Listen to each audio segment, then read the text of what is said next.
அண்ணி, நாங்க போயிட்டு வரோம். நீங்க 2 பேரும் ஸ்கூலுக்கா போறீங்க? இல்ல, பாவை இன்னைக்கு லீவுன்னு தானே சொன்னா. ஸ்கூலுக்கு போல அண்ணி, கோயிலுக்கு போறோம்.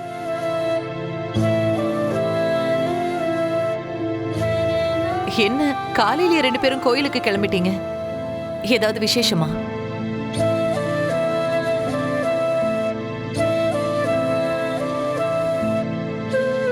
இன்னைக்கு அம்மாவோட நினைவு நாள்.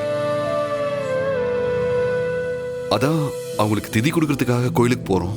நீங்க ஏன் இதை என்கிட்ட முன்னாடியே சொல்லல? சொல்லியிருந்தா நானும் உங்க கூட கிளம்பி வந்திருப்பேன்ல. இப்போ இந்த ப்ரோக்ராமை வேற கேன்சல் பண்ண முடியாது.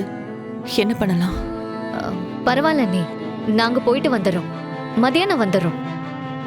சரி, வேணும்னா என்னோட காரை எடுத்துட்டு போங்க. அதெல்லாம் வேண்டாம் அண்ணி. தேவையான பொருள் கூட கோயிலுக்கு போய் தான் வாங்க போறோம். நாங்க பைக்ல போயிட்டு வந்துடுறோம்.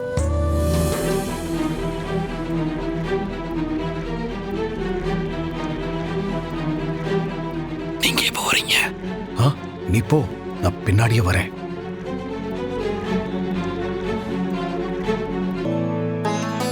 சிவா, என்ன பண்ணிட்டு இருக்கீங்க?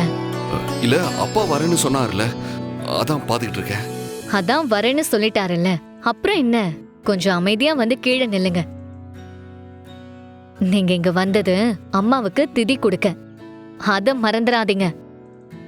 அது என்னவோ தெரியல ஐலி, இத்தனை வருஷமா அம்மாக்கு திதி கொடுக்கும்போது மனசுக்குள்ள ஒரு மாதிரி சோகமா இருக்கும். உனக்கு தான் தெரியுமே. ஆனா ஏன்னு தெரியல, இன்னைக்கு அப்படி இல்ல.